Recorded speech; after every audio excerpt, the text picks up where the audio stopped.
The Colts had a bye week, but there's still a lot to talk about, so let's talk about it. Indiana woo we some Indiana moves. We some Indiana woo we some Indiana moves. I'm an Indiana woo. We don't think one, two, three. We make the f***ing rules now. No more talk. Just win. Let's go. Touchdown! I-N-D-Y! Anthony Richardson. All right, so the Colts did not have a game. Was able to enjoy my Sunday with no stress, no anxiety, none of that stuff because the Colts did not play. We kind of took a slight L with the Dolphins winning, still kind of being on our necks for that seventh wild card spot. We still got to play the Broncos this coming week, and that'll pretty much be a playoff game. But we're not going to talk about any of that stuff. We're going to talk about a few rapid fire, like previewing like the off season, kind of, reviewing what's been going on during the season. And we've been talking about it pretty much all season long with Gus Bradley. I still think he's going to get fired. The more I think about it, even though he has done better with his play calling and scheming, I still think he's going to get fired. And the reason I think he's going to get fired is because he does not match up what Shane Steichen does on offense. Like, Shane Steichen is more of a explosive play caller, wants to make big plays, wants to, quick drives, get down the field, let's score points. With Gus Bradley's style of defense, he kind of wants to, well, I don't know if he wants to do this or if it's just happening, but our defense is staying on the field for a long time. And they're kind of letting players dink and dunk and go all the way up the field, and they finally start to, stand up a little bit once they get into the red zones. And they're hoping that they don't give up 7 and that they can hold them to 3 points. But they're just letting opposing offenses drive down the field, dink and dunk, killing the underneath. And I just don't think for Shane Steichen's personality that Gus Bradley's philosophy works. Now, I don't want to put too much blame on Gus Bradley because I think it's more so on his lack of playmakers on defense. So for me, when you look at the offense, we have guys that can make plays. Like Jonathan Taylor's a big playmaker guy. Alec Pierce is a big playmaker guy. Anthony Richardson, Josh Downs. We have guys that can make explosive plays. So you're fine with having them on the field because, at any moment they can just break off a 40-yarder or, break off an 80-yard pass, anything like that. On the defensive side, having those guys on the field that long outside of DeForest Buckner and Laiatu Latu, how many really big playmakers do we have? How many explosive players do we have on defense? Now, I think someone like Nick Cross and Julian Blackmon, Jalen Jones, I think they can make plays if they weren't 20 yards off of their receivers that they were covering. But you look at the linebacking core in pass coverage, they're not making plays. They're not turning the ball over.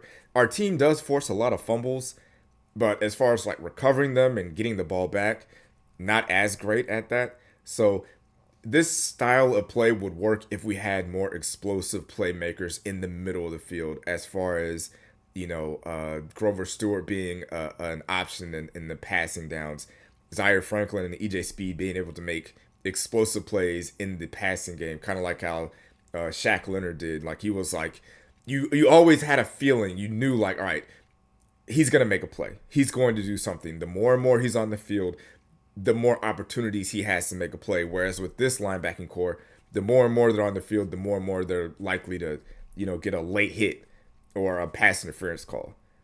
You look at teams like the Steelers with TJ Watt, or the Lions when they had their pass rusher. You just look at all the best defenses, and it's just like they have explosive guys that are going to make plays. And right now, we just don't have those players, or they're not being put in the position to make those plays. And I think a little bit goes on Gus Bradley. Some of that goes on Chris Ballard. We'll have all offseason talking about Chris Ballard. So for me, I think our top candidates for defense coordinator going into next year, Robert Saleh.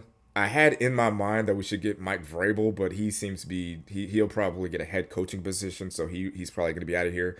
And anybody off of the Vikings or Kansas City Chiefs staff.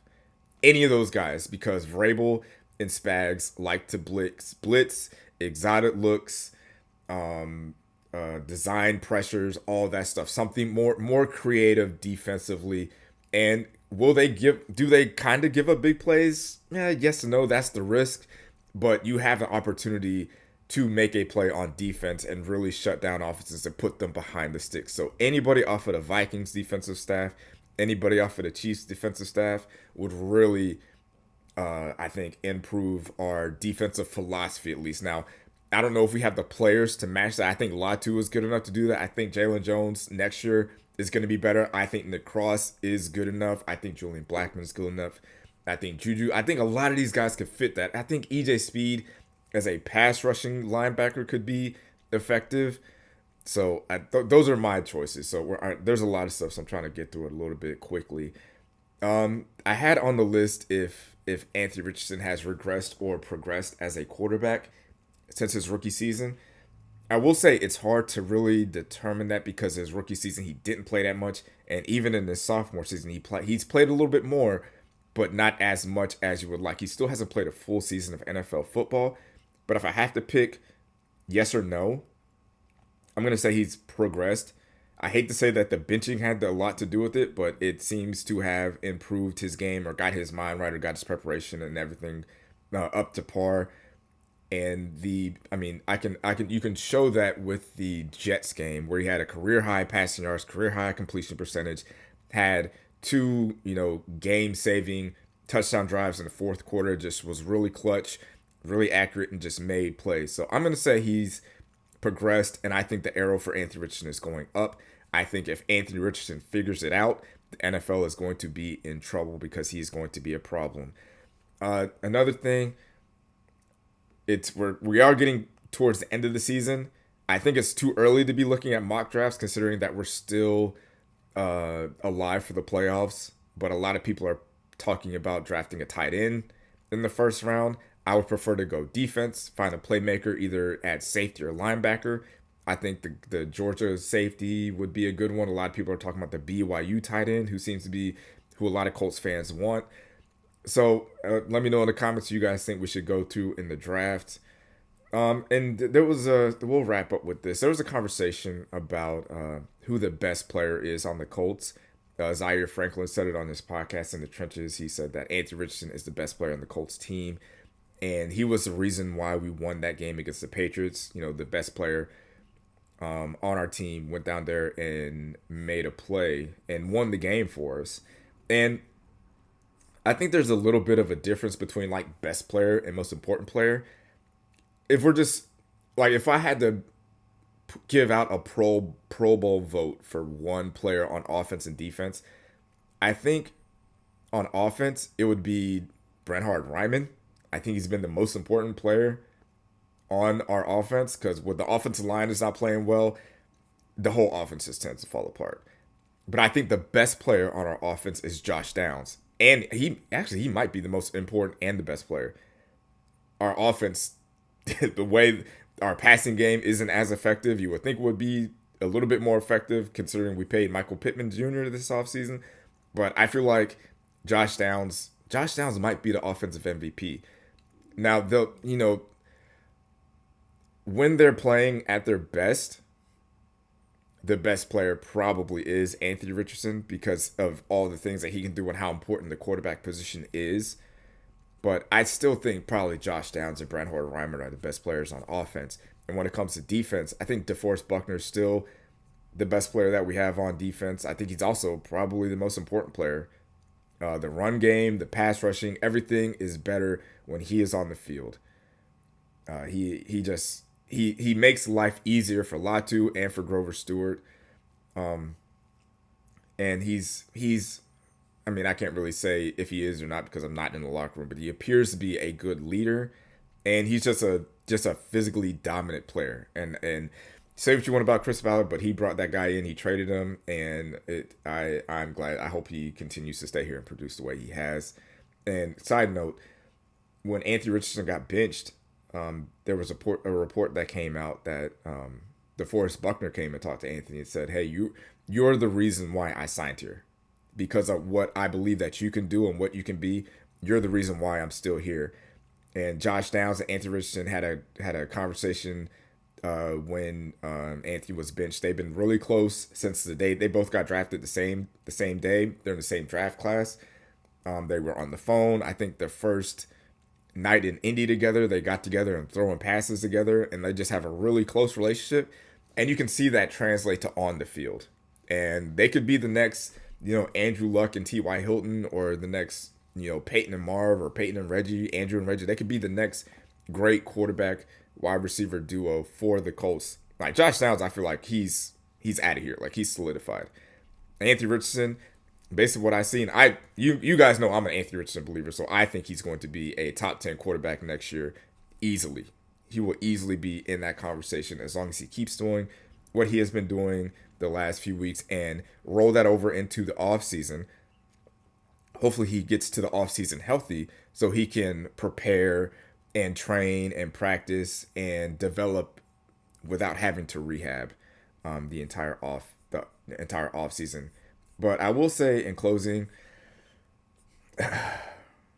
Zaire Franklin, bro, like, I get it. You're a top 1% athlete, NFL linebacker, professional.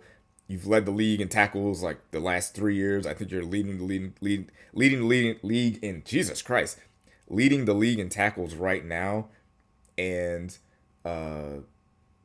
you've been, I guess, you've made your money. You've got that third contract or whatnot. But we cannot sit here and act like just because you guys won the game that we can't be critical of you guys' play, especially on defense.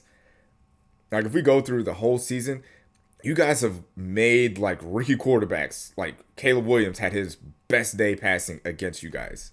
He had a career day passing against y'all's defense. Drake May looked pretty great and was about 3 yards away from beating us with with y'all's prevent defense. Brian Thomas, another rookie for the Jaguars, had a career game against us. Joe Mixon had his best game rushing the ball, over 150 yards since 2019. Josh Jacobs, another 150-yard rusher, his best game in 2 years. Justin Field had his second best passing day with over 300 yards, a quarterback that people do not think is a good passer. I'm not saying you guys are trash, or you guys suck, or I'm not a fan, or you guys are just garbage, or anything like that. I'm not being negative, but the things I just said are all facts. Now, you guys are leading the lead. Why can I say this? You guys are leading the league in tackles. I think EJ Speed is top 5. Nick Cross is top 5. And I don't want to say you guys are tackle merchants, but it's almost like you guys are getting all these tackles because you guys can't get off the field. You guys aren't turning the ball over. You guys aren't getting sacks. You guys aren't getting interceptions. So I'm not saying it's easy to be an NFL linebacker and make plays and make tackles, but you guys are on the field. You guys are on the field for like 30 minutes at a time because offense are just dinking and dunking, just moving the ball down the field and getting on you guys. And I'm a fan of the podcast. I'm not a fan of you guys' music content because it's just sounds terrible. Like you guys' opinions on music is just it's almost like talking to people on Twitter. It's just ill-informed and ugh. Anyway, I like the stuff that you guys talk about with football, but I think, and I know you know more about football than I do. You probably know more about football than anybody. But, I've won a few Madden championships back in my day, so I know a little bit about football. But you guys, we cannot be that sensitive to where, just because you guys win a game, we can't be critical as fans about y'all's play. Like, I'm sure the coaches do the same thing. Yeah, we want you guys to win, and we're happy when you guys win, but we're not going to turn the blind eye to be like, man, Drake May driving down the field all game long without some, holding penalties and crazy turnovers. The Patriots probably win that game by 14 points because you guys can't get off the field. So, like I said, I'm a fan of this team. I'm rooting for this team. I had this team winning the division, and that's still a possibility, but I think we kind of got to get out of our feelings when it comes to getting upset about fans being critical of you guys' play. Like, like you said, give us something to cheer for. Play better. That's what you said. So I appreciate you guys watching. Appreciate you guys supporting. Like, subscribe, comment. Let me know in the comments how you guys feeling about that tight end from BYU. And should we bring back EJ Speed? I don't know. Go Colts. Peace.